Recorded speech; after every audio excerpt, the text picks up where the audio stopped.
안녕하세요. 어린이 여러분.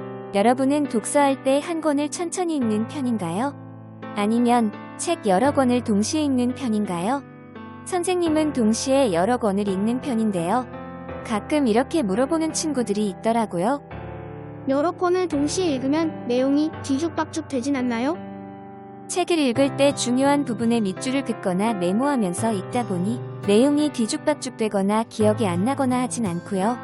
오히려 다양한 이야기를 함께 읽다 보니 이야기에 집중도 잘 되고요. 때로는 더 잘 이해되는 면도 있어서 좋더라고요.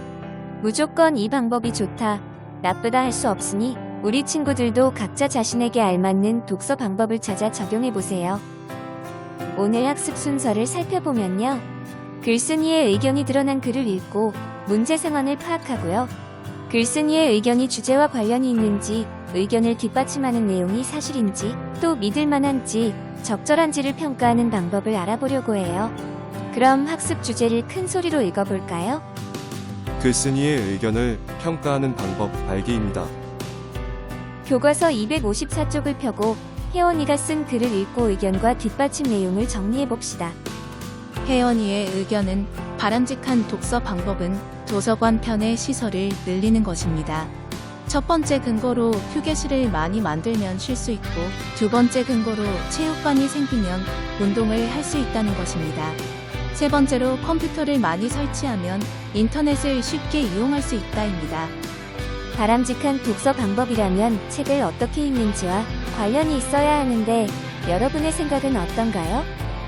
바람직한 독서 방법은 도서관 편의 시설을 늘리자이고요. 뒷받침 내용으로 첫째, 휴게실을 많이 만들면 편안히 쉴 수 있다. 둘째, 체육관이 생기면 운동을 자주 할 수 있다. 셋째, 컴퓨터를 많이 설치하면 인터넷을 쉽게 이용할 수 있다로 요약할 수 있어요. 혜원이 의견이 적절한지 판단한 결과를 표시하고 그렇게 생각한 까닭을 이야기해봅시다. 관련이 없습니다. 바람직한 독서 방법은 책을 읽는 방법이나 태도와 관련된 내용이어야 하기 때문입니다. 친구들이 하는 이야기도 들어봅시다. 글쓴이의 의견을 평가할 때 가장 먼저 주제와 관련이 있는지 살펴봐야 합니다. 주제와 관련 없는 의견은 뒷받침 내용이 믿을만해도 적절하지 않습니다. 의견이 적절한지 알아보려면 주제와 얼마나 관련이 있는지 따져봐야 합니다. 바람직한 독서 방법에 대해 민서가 쓴 글을 읽고 의견과 뒷받침 내용을 정리해봅시다. 바람직한 독서 방법은 여러 분야의 책을 읽는 것입니다. 뒷받침 내용으로 첫째, 배경 지식이 풍부해지고 이 덕분에 학교 공부를 하는데 도움이 됩니다. 둘째, 여러 분야의 책을 읽었을 때는 시력이 좋았는데 한 분야의 책만 읽으면 시력이 나빠집니다로 정리할 수 있습니다. 민서의 의견을 말해봅시다. 바람직한 독서 방법은 여러 분야의 책을 읽는 것입니다. 민서의 의견과 뒷받침 내용이 관련 있는지 생각하며 빈칸의 뒷받침 내용을 정리하고 판단해보세요. 민서는 여러 분야의 책을 읽는 것이 바람직한 독서 방법이라고 의견을 제시하였는데요. 그 근거로 뒷받침 내용 1은 배경 지식이 풍부해져서 공부에 도움이 된다고 말하고 있어요. 이는 관련이 있습니다. 하지만 한 분야의 책만 읽으면 시력이 나빠진다는 뒷받침 내용 2는 관련이 없어요. 민서의 의견에 대해 친구들이 나누는 대화를 들어봅시다. 책에서 읽은 내용을 수업 시간에 들으니 이해가 잘 되고 공부에 도움이 된답니다. 한 분야의 책만 읽으면 시력이 나빠진다는 말에 의문이 들어요. 뒷받침 내용이 믿을만한지 어떻게 판단할 수 있을까요? 3에서 정리한 내용을 바탕으로 그것이 믿을만한 내용인지 판단해봅시다. 뒷받침 내용 1은 믿을 수 있어요. 왜냐하면 학교에서 공부하는 분야가 다양하고 여러 내용을 미리 접하면 공부에 도움이 되기 때문이고요. 뒷받침 내용 2는 믿을 수 없어요. 한 분야의 책만 읽으면 시력이 나빠진다는 내용은 민서의 개인적인 경험이라고 생각하기 때문이에요. 네, 잘 말해주었어요. 그렇다면 뒷받침 내용이 믿을만한지 알아보는 방법에는 어떤 것들이 있을까요? 민서의 의견을 뒷받침하는 내용이 사실인지 알아보는 방법에는요. 책을 찾아보거나 누리집에서 검색해 뒷받침 내용이 믿을 수 있는지를 따져보고 판단해요. 그리고 전문가에게 묻거나 관련 자료를 참고하는 방법이 있어요. 또 출처를 반드시 확인하고 믿을 만한지 점검도 해야 해요. 의견이 적절한지 평가할 때 생각해야 할 것으로는요. 의견이 주제와 관련 있는지 생각하고요. 의견을 골랐을 때 문제를 해결할 수 있는지도 살펴봐요. 또 의견을 뒷받침하는 내용이 사실인지 확인한 후 출처가 믿을 만한 곳인지도 살펴봐야 한답니다. 의견이 적절한지 평가하며 독서 방법에 대한 준우의 의견과 뒷받침 내용을 확인해 봅시다. 준우가 제시한 바람직한 독서 방법은 자신이 좋아하는 책만 읽는 것입니다. 뒷받침 내용으로는 흥미를 느끼며 즐겁게 읽을 수 있어 그 분야의 깊은 지식을 쌓을 수 있다는 점과 자신이 좋아하는 분야이기 때문에 책 내용을 더 쉽게 이해할 수 있는 점, 이렇게 두 가지를 제시했어요. 내용을 정리해 볼까요? 준호의 의견은요.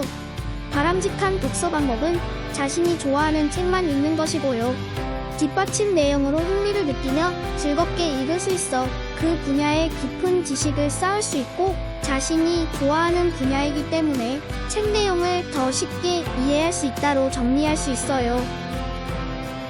준우가 쓴 글에 제시된 의견은 바람직한 독서 방법과 관련이 있나요? 관련이 있어요. 준우가 제시한 뒷받침 내용들은 준우가 내세운 의견과 관련이 있나요? 관련이 있어요. 바람직한 독서 방법에 대해 준우가 제시한 뒷받침 내용은 믿을 만한 사실인가요? 네, 믿을 만합니다. 준우는 바람직한 독서 방법은 자신이 좋아하는 책만 읽는 것이라는 의견과 함께 뒷받침 내용으로 흥미를 느끼며 즐겁게 읽을 수 있어 그 분야에 깊이 있는 지식을 쌓을 수 있고 또 자신이 좋아하는 분야이기 때문에 책 내용을 더 쉽게 이해할 수 있다. 라고 얘기했어요. 준우의 의견을 따랐을 때 어떤 문제가 생길지 생각해 볼까요? 준호의 의견은 바람직한 독서 방법과 관련이 있고 뒷받침 내용도 믿을 수 있어요. 하지만 준호의 의견을 따르게 되면 좋아하는 분야의 책만 읽게 되어 문제가 생길 수 있다고 봐요. 왜냐하면 한 가지 문제만 생각해 다양한 사고를 할 수 없기 때문이에요. 그렇다면 준우의 의견에 대한 다른 친구들의 생각을 들어봅시다. 좋아하는 책이 없으면 읽지 않아도 된다고 생각할 수 있어요. 관심 없는 분야는 안 읽게 되어요. 자신이 좋아하는 분야의 책만 읽어야겠다고 생각하면 다른 분야의 책은 전혀 읽지 않아 균형 잡힌 시각을 가질 수 없게 돼요. 지금까지 공부한 내용을 바탕으로 하여 혜원, 민서, 준우의 의견이 적절한지 생각해 봅시다. 혜원, 민서, 준호의 의견이 적절하다고 말할 수 있나요? 혜원이는 주제와 관련이 없는 의견을 제시했어요. 준우는 주제와 관련 있는 의견과 뒷받침 내용도 믿을 만했지만 그 의견대로 하면 문제가 생길 수 있어서 좋은 의견이라고 할 수 없어요. 민서는 뒷받침 내용을 선택할 때 내용의 출처가 믿을 만한지 확인해야 합니다. 글쓴이의 의견이 적절한지 판단할 때 고려해야 할 점을 떠올려 보세요. 네, 제시된 상황과 주제에 맞는 의견과 뒷받침 내용이 적절한지 따져봐야겠지요. 혜원, 민서, 준우의 의견을 살펴보며 바람직한 독서 방법에 대한 자신의 의견을 써보세요. 바람직한 독서 방법은 관련 있는 책들을 이어서 읽어나가는 것이라고 생각합니다. 주제에 대해 쓴 다양한 책을 비교해가며 읽으면 배경 지식이 풍부해질 것입니다. 그리고 비슷한 내용이 반복되다 보니 집중력이 좋아질 것입니다. 바람직한 독서 방법에 대한 친구들의 의견입니다. 친구들의 의견이 적절한지 판단해 보세요. 첫 번째 의견은 바른 자세로 읽는 것입니다. 첫 번째 의견에 대한 여러분의 생각은 어떤가요? 의견의 적절성을 표시해 봅시다. 바른 자세로 읽는 것은 좋은 독서 습관으로 이어질 수 있으므로 매우 적절하다고 생각합니다. 두 번째입니다. 끝까지 모두 읽는 것에 대한 여러분의 생각은요? 끝까지 모두 읽는 것도 좋지만 불필요한 부분을 읽게 될 수도 있어서 그렇다로 표시하겠습니다. 네, 끝까지 읽는 것도 좋지만 관련 있는 곳만 부분적으로 읽어도 좋겠지요. 세 번째, 자신의 생각과 비교하며 읽는 것은 매우 적절하지요.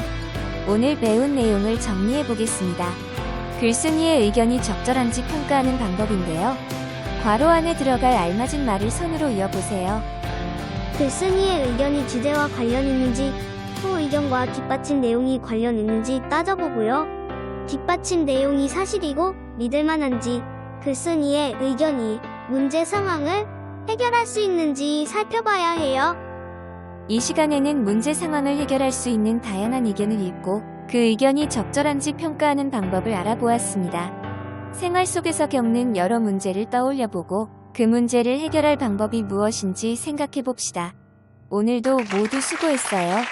다음 시간에 만나요.